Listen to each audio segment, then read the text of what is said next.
দর্শক, কিছুক্ষণ আগে আমরা দেখছিলাম যে জাতীয় পার্টির ইফতার মাহফিল শুরু হয়েছে বনানীর দা প্যালেস এই পার্টি সেন্টার, এবং সেখানে হামলার পরে কিন্তু আমরা দেখছি যে সেনাবাহিনী কিন্তু তাদেরকে আসলে এখানে এসে প্রতিহত করেছেন। অর্থাৎ যখন হামলা শুরু হয়েছিল, হামলার এক পর্যায়ে কিন্তু জাতীয় পার্টির অসংখ্য নেতাকর্মী সহ বিভিন্ন সাংবাদিককেও কিন্তু আহত করা হয়েছে। অর্থাৎ আহতের এক পর্যায়ে সেনাবাহিনী এসে কিন্তু পরিস্থিতি নিয়ন্ত্রণে আনেন। আমরা আপনাদেরকে দেখাতে চাই যে একজনকে কিন্তু মেরে আহত রক্তাক্ত অবস্থায় তারা কিন্তু ফেলে রাখা হয়েছে। অর্থাৎ আমরা দেখছি যে প্রচুর সংখ্যক নেতাকর্মী কিন্তু জাতীয় পার্টির আহত হয়েছেন। অর্থাৎ সেনাবাহিনীর একদল সদস্য তারা কিন্তু এসে তৎক্ষণাৎ কিন্তু তারা পরিস্থিতির সামাল দিয়েছেন। আমরা দেখছি যে সেনাবাহিনীর সরাসরি নেতাকর্মীরা তারা কিন্তু অ্যাকশনে গিয়েছেন।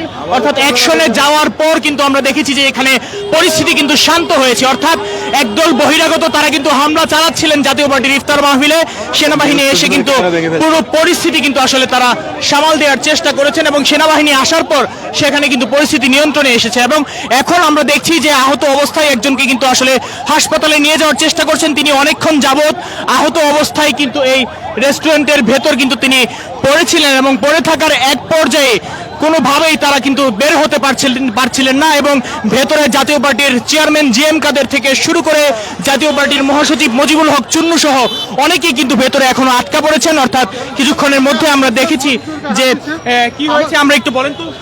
এখানে আমরা সুষ্ঠুভাবে সুন্দরভাবে একটা ইফতারি প্রোগ্রাম জাতীয় পার্টির প্রোগ্রাম চলতেছিল।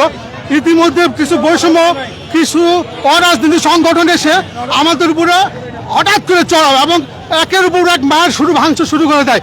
আমাদের প্রেসিডেন্ট মেম্বার থেকে শুরু করে কো চেয়ারম্যান, সেন্ট্রাল কমিটির মেম্বার, পার্টির মহাসচিব, চেয়ারম্যান, দপ্তর সম্পাদক সবাইকে পিটাইছে। এমনভাবে মানুষ পিটায় না কখনো। যেখানে এখানে পুলিশ প্রশাসন ছিল তাদের সহযোগিতা চাইছে। শেষে আমাদের সাথে সেনাবাহিনী আসার পর আমরা একটু আমি দপ্তর সম্পাদক জাতীয় পার্টি।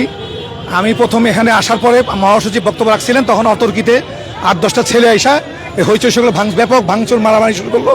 তখন আমাদের লোক ফেরত দিলে পরে এই পুলিশকে ফোন করছি, পুলিশ আসে নাই। এখন এই সেনাবাহিনীর লোক আসার পরে এই অবস্থা দেখতেছেন। এই অবস্থা আমরা আপনাদেরকে দেখাতে যাই, পরিস্থিতি কিন্তু এখনো অনেকটা উত্তপ্ত। অর্থাৎ সেনাবাহিনীর একদল কিন্তু চৌকস সদস্য তারা এখানে আসার পর অর্থাৎ পরিস্থিতি কিন্তু কিছুটা নিয়ন্ত্রণে এনেছেন। কিন্তু এখনো আমরা আপনাদেরকে যদি একটু দেখাই যে পুরো জায়গা জুড়ে কিন্তু পরিস্থিতি থমথমে। এখনো কিন্তু সেনাবাহিনীর সদস্যরা নিয়ন্ত্রণে আনার চেষ্টা করছেন, এবং তারা কিন্তু অনেকভাবেই মোকাবেলা করছেন যে কোনোভাবে যেন কোনো ধরনের অপ্রত্যাশিত ঘটনা না ঘটে।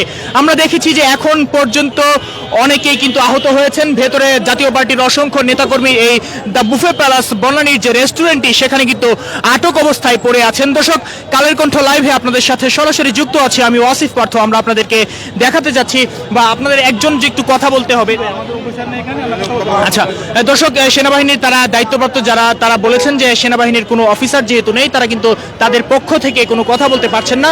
এবং আমরা আপনাদেরকে যদি দেখাই যে বিকাল এখন থেকে প্রায় কিন্তু 20 মিনিট আগে একদল বহিরাগত তারা এসে ভেতরে পরিস্থিতি ঘোলাটে করার চেষ্টা করেছিলেন, এবং সেই পর্যায়ে জাতীয় পার্টির কিছু নেতাকর্মীর উপর কিন্তু ভেতর থেকে প্লেট থেকে শুরু করে বিভিন্ন জায়গায় কিন্তু তাদের উপর ছুঁড়ে ফেলে, এবং সেই পর্যায়ে কিন্তু প্রায় 20 মিনিট যাবৎ আটকা পড়েছিলেন দ্য প্যালেস বুফে রেস্টুরেন্ট যে বনানী সেটিতে। এবং আটকের পর 999 সহ আইন শৃঙ্খলা বাহিনীর বিভিন্ন জায়গায় কল দিয়ে কিন্তু কথা বলার পর সেনাবাহিনীর একদল সদস্য সেখানে আসেন। তারপর কিন্তু তাদের সহযোগিতাতে কিন্তু জাতীয় পার্টির নেতারা কিন্তু আসলে কোনোভাবে বেঁচে পড়েছেন। তবে এখন পর্যন্ত তাদের সাথে কথা বলে যেমনটি জানতে পেরেছি যে প্রায় কিন্তু জাতীয় পার্টির 3 থেকে 4 জন আহত অবস্থায়, রক্তাক্ত অবস্থায় কিন্তু আসলে এখান থেকে বের হয়েছেন, এবং তাদেরকে কিন্তু হাসপাতালে নেওয়া হচ্ছে। দর্শক, আমরা জাতীয় পার্টির কয়েকজন নেতাকর্মীর সাথে কথা বলে আপনাদেরকে জানাতে চাচ্ছি যে পরিস্থিতি কি হয়েছে। আমরা আবারও তাদের সাথে একটু কথা বলে জানতে চাইবো। ভাই, এখন কি অবস্থা আমরা আপনাদের কাছে জানতে চাই। এখন আমাদের যারা পেশেন্ট তাদেরকে নিয়ে আমরা হাসপাতালের দিকে যাচ্ছি। তাদের ট্রিটমেন্টের আগে ব্যবস্থা করতে হচ্ছে। পাশাপাশি আমরা এখানে আসছি, সেনাবাহিনী আমাদেরকে বলছি ইফতারির জন্য করতে, আমরা ইফতারি আয়োজন করতেছি। এখন কি হয় আমরা অবশ্যই একটু পরে ব্যক্তিদের জন্য এরকম। দর্শক, ভেতরে আমরা আপনাদেরকে দেখানোর চেষ্টা করব যে ভেতরে যে রেস্টুরেন্টের ভেতরে আটকা পড়েছিলেন আসলে জাতীয় পার্টির চেয়ারম্যান জিএম কাদের সহ জাতীয় পার্টির মহাসচিব মুজিবুল হক চুন্নু থেকে শুরু করে যারা, আমরা আপনাদেরকে যদি দেখাই যে এখানে কিন্তু পুরো অবস্থা, আমরা যদি খাবার টাবার থেকে যা কিছু আছে সবকিছু ফেলে কিন্তু পরিস্থিতি ঘোলাটে করা। আমরা সরাসরি জাতীয় পার্টির যিনি চেয়ারম্যান রয়েছেন জিএম কাদের, তার সাথে কথা বলে আমরা কিন্তু জানার চেষ্টা করব যে পরিস্থিতি আসলে কি হয়েছিল। আমরা সরাসরি চলে যাচ্ছি জাতীয় পার্টির চেয়ারম্যান জিএম কাদের, তিনি কিন্তু কথা বলছেন। অস্থিরতা, সামাজিক অস্থিরতার কারণে ব্যবসা বাণিজ্য বন্ধ, মানুষের চাকরি হারাচ্ছে, বেকারত্ব বাড়ছে, অভুক্ত মানুষ বাড়ছে। এই অভুক্ত মানুষগুলিকে বিভিন্নভাবে রাজনীতি নাম করে অনেক ধরনের কাজকর্মে লাগানো হচ্ছে, যেটা সমাজকে ক্ষতিগ্রস্ত করছে, দেশকে ক্ষতিগ্রস্ত করছে। এটাকে রাজনীতির নাম করে সরকারের ঘনিষ্ঠভাবে এগুলোকে ব্যবহার করছে তাদের শক্তি সামর্থ্য বাড়ানোর জন্য। তারা দেশের কথা চিন্তা করছেন না, ভবিষ্যতের কথা চিন্তা করছেন না। আমি আজকে একটা কথা, দু একটি কথা বলার দরকার মনে করছি।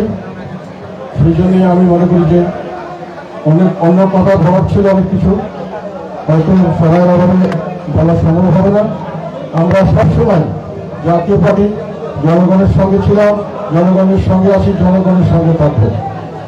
যে জুলাই আগস্টে যে বিপ্লব হয়েছিল বৈষম্য বিরোধী, সেই আন্দোলনের সময় আমরা সক্রিয়ভাবে অংশগ্রহণ করেছিলাম। আমাদের নেতা কর্মী দুজন, রংপুরে আমাদের দুজন নেতা শহীদ হয়েছেন, আমাদের কর্মী শহীদ হয়েছেন, 4 জন জেলে ছিল এই শেখ হাসিনা সরকার আমলে। এবং পরবর্তীতে আমাদের প্রায় 30 জনের নামে মামলা করা হয়েছিল, যারা বিভিন্ন সময় পালিয়ে বেড়াতে হয়েছিল। আমাদের রংপুরে অফিসকে হামলা করা হয়েছিল। এগুলো প্রতিদিন আমরা প্রথম দিন থেকে শুরু করে আমরাই বলেছিলাম যে এটা কোটা সংস্কার আন্দোলন নয়, এটা হলো বৈষম্য বিরোধী আন্দোলন। এটা শুধু ছাত্রের আন্দোলন নয়, এটা ছাত্র জনতা সকলের আন্দোলন। এটাকে আমরা বৈষম্য থেকে মুক্ত দেশ দেখতে চাই, যেটা শেখ হাসিনা সরকার যে বৈষম্যের দেশ তৈরি করেছিল, সেই কথাটা আমরা বারবার সংসদে প্রথম দিন থেকে বলার থেকে শুরু করে শেষ দিন পর্যন্ত সর্বদাই আমরা বিভিন্ন মিডিয়ায়, পাবলিক মিটিংয়ে এগুলো তুলে ধরেছি। ইতিপূর্বে আমরা শেখ হাসিনা সরকারের যত রকম অপকীর্তি সেগুলো বিভিন্ন জায়গায় তুলে ধরেছি। এবং আমরা যখন আমাদের সকলের জনগণ ছাত্র জনতার বিজয় হলো, আমরা এটাকে অভিনন্দন জানিয়েছি। নতুন সরকার গঠনে আমরা সহায়তা করেছি, সর্বাত্মক সহায়তা দিয়েছি বর্তমান অন্তর্বর্তীকালীন সরকার। কিন্তু হঠাৎ করে আমরা দেখলাম যে আমাদেরকে ব্র্যান্ডিং করা হলো দোষর বলে, স্বৈরাচারের দোষর বলে। কোন রকম কোনো নিয়মকানুন বাদ দিয়ে পরে আমরা খেয়াল করলাম সেটা হলো তারা দেশকে বিভক্ত করলো। বিভক্ত করলে তারা দেখাতে চাইলো একদিকে যে স্বৈরাচারের ফ্যাসিস্টের বিপক্ষ শক্তি আর ফ্যাসিস্টদের দোষর এবং ফ্যাসিস্ট এদেরকে তারা শত্রু একটা আলাদা করলো। এবং তারা রাজনৈতিক দলগুলোর মধ্যে খুব সুন্দরভাবে বিভাজন তৈরি করলো। যারা একটু উগ্রবাদী, ইসলামীপন্থী এবং যেটা কনজারভেটিভ, সংরক্ষণবাদী, এই সমস্তকে দিয়ে তারা আলাদা একটি গ্রুপ করলো, তাদেরকে তারা দেশপ্রেমিক হিসাবে চিহ্নিত করলো। আর যারা শেখ হাসিনা সরকারের বলে কোনো রকম নির্যাতনের শিকার সরাসরি হয়নি অথবা কোন রকম সম্পৃক্ত ছিল, তাদেরকে দেশদ্রোহী, দোষর এবং ফ্যাসিবাদ বলে আখ্যায়িত করা হয়। এবং এই যে তাদের এই তর্কের মধ্যে যারা তাদেরকে তারা সরকার সহযোগী বা দোষর বললো বা ফ্যাসিস্ট সরকার হিসাবে তাদেরকে চিহ্নিত করলো, তারা হলো আমাদের দেশে যারা যাদেরকে উদারপন্থী, লিবারেল বলা হয়। আমাদের বেশিরভাগ মানুষ লিবারেল, কিন্তু তারা লিবারেলকে বাদ দিয়ে কিছুটা উগ্রপন্থী এবং যারা কনজারভেটিভ তাদেরকে নিয়ে তারা একটা গ্রুপ করলো এবং সমস্ত রাজনীতি তাদের হাতে। এবং তারা একটা আমাদেরকে অন্তর্বর্তী সরকারের ঘনিষ্ঠ জনদের কাছে আমরা জানতে পারলাম যে আমরা পরাজিত হয়েছি এবং আমাদেরকে আর কোনো রাজনীতি করার সুযোগ নেই, আমাদের বেঁচে থাকারও কোনো সুযোগ নেই। এইভাবে তারা দেশকে একটা বিভাজিত করেছে। এখন প্রশ্ন আসলো, যেটা নিয়ে আমি কথা বলতে চাই, খুব দরকারি একটি কথা। কিছুদিন আগে আমাদের প্রতিবেশী দেশ ভারতে এসে আমেরিকার একজন আমাদের গোয়েন্দা প্রধান একটা অত্যন্ত কয়েকটি কথা বলেছেন, যেটা আমাদের জন্য অত্যন্ত একটি বিপজ্জনক সংকেত বলে আমি মনে করি। তুলসী গ্যাবার্ড বলছেন দুটো জিনিস, একটা আমাদের মাইনরিটি সম্পর্কে বলছেন, সংখ্যাগুলো আমি সে সম্পর্কে বলতে চাইনি। আরেকটি তারা বলেছেন অত্যন্ত গুরুত্বপূর্ণ একটি কথা, উনি বলেছিলেন বাংলাদেশের মতো অন্যান্য দেশের মতো এখানে ইসলামিক মৌলবাদের উত্থান হতে যাচ্ছে এবং জঙ্গিবাদের উত্থান, ইসলামিক জঙ্গিবাদকে তারা তাদের দেশের নিরাপত্তার জন্য হুমকি মনে করে, তারা বিশ্বের নিরাপত্তার জন্য হুমকি মনে করে। এবং সেইভাবেই সেটাকে দেখে, এবং তার মধ্যে তারা বাংলাদেশ, সিরিয়ার নাম বলছে, ইসরায়েলের নাম বলছে, অন্যান্য দেশের নাম বলছে। কাজে সিরিয়ার সঙ্গে আমরা একত্রিত করেছে আমাদের মৌলবাদ উত্থানের কথা। এখানে সরকার কিন্তু জিনিসটি অত্যন্ত বিপজ্জনক একটি হুমকি। এটা